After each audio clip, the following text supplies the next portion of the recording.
મારે દોહરાવું નથી, આપ સૌને ખબર હશે કે તમારું કલ્યાણ ક્યાં થવાનું છે, તમારો ઉદ્ધાર ક્યાં થવાનો છે, આપણો બધાનો ઉદ્ધાર ક્યાં થવાનો છે? શિક્ષણથી થવાનો છે, બીજી કોઈ બાબતથી ઉદ્ધાર થવાનો નથી। અને એટલે જ આજે હું ફક્ત ને ફક્ત જે પણ કઈ બે શબ્દ બોલીશ એ શિક્ષણનું મહત્વ અને શિક્ષણ માટે જ બોલીશ। આમ તો સુનિલ જાદવ સાહેબ પ્રોફેસર છે, ઘણા વર્ષથી અમે ટેલિફોનિક તો એમના સંપર્કમાં છીએ, એકાદ વાર મારી કચેરીએ પણ મળવાનું થયું, ફેસબુક ઉપર ઘણું બધું લખતા પણ હોય છે, તમને પણ ખબર હશે, વિચારો રજૂ કરતા હોય છે। તો આ શિક્ષણ છે શું કે જો ક્ષણ તમે ચૂકી ગયા, એમાં ખબર છે ને ક્ષણ છે એક, જો એક ક્ષણ તમે ચૂકી ગયા તો આખી જિંદગી છે તમે ચૂકી ગયા।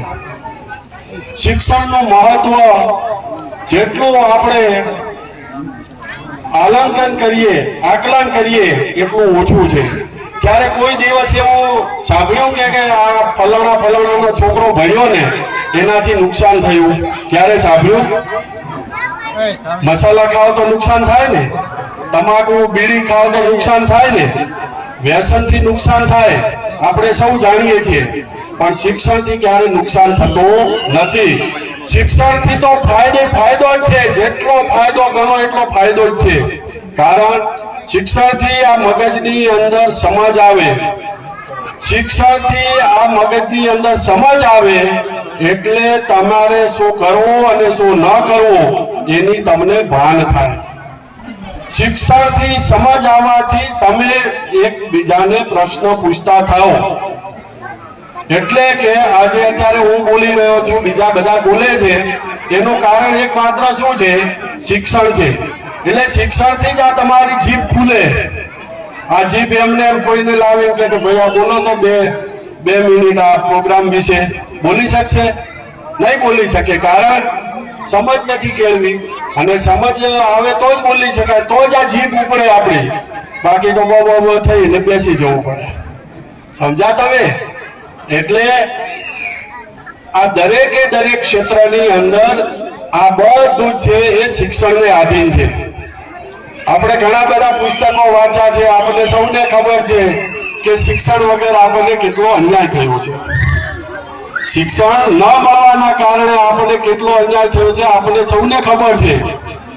કદાચ આ ઘણી બધી ગઈ વખતના કાર્યક્રમમાં જ મેં કીધું હતું કે આપણી આટલી બધી જે વર્ષોથી પેઢીઓ ચાલતી આવે છે, 8000 વર્ષથી આપણે ખેતી કરતા થયા, 8000 વર્ષથી આપણે ગણી, આ હોમો સેપિયન્સ તો બહુ લાખો વર્ષો થઈ ગયા, પણ 8000 વર્ષથી ખેતી કરતા થયા, ત્યારથી કરીને આજના દિવસ સુધી ગણીએ તો આપણે તે વખતે પેઢીઓ પણ ગણી હતી, તો એમાં મારી પેઢી ગણીએ તો આ હું પહેલો ભણ્યો, મારા માતા પિતા અભણ છે, દાદા અભણ છે, એનો મતલબ એવો કે આખી પેઢીઓ અભણ જ છે।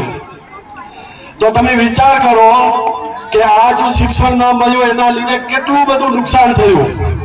જો શિક્ષણ મળે તો કેટલો ફાયદો થાય। આ શિક્ષણ મળ્યું તો એસડીએમ બની શક્યા ને, શિક્ષણ જ ન મળે તો કશું બની શકાય નહીં। એટલા માટે શિક્ષણનું ખૂબ મહત્વ છે। જાગ્યા ત્યારથી સવાર, હું તો છે 11મા ધોરણમાં ભણતો ને ત્યારે એક તાલુકા પંચાયતની અંદર એક કાર્યક્રમમાં ગયેલો, તો ત્યારે મેં જે તે વખતે બધાને પ્રતિજ્ઞા લેવડાવેલી। શું પ્રતિજ્ઞા લેવડાવી?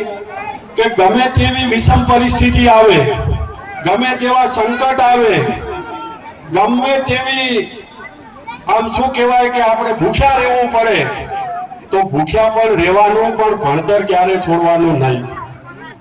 જો ભણતર તમે છોડ્યા તો તમે તમારી જિંદગી છે એ જિંદગી તમે ક્યાંક બીજી બાજુ તમે ધકેલી રહ્યા છો। એટલા માટે આપણે સૌએ આ શિક્ષણનું મહત્વ સમજવું પડશે।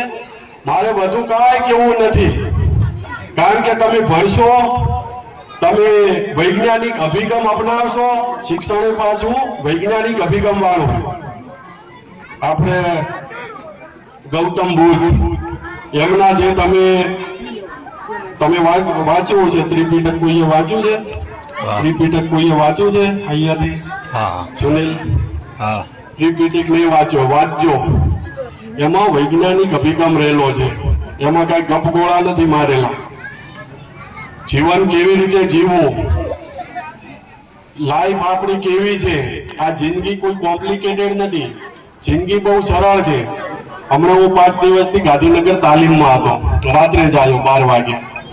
તો કાલે એક વેલિડિટી ફંક્શન હતું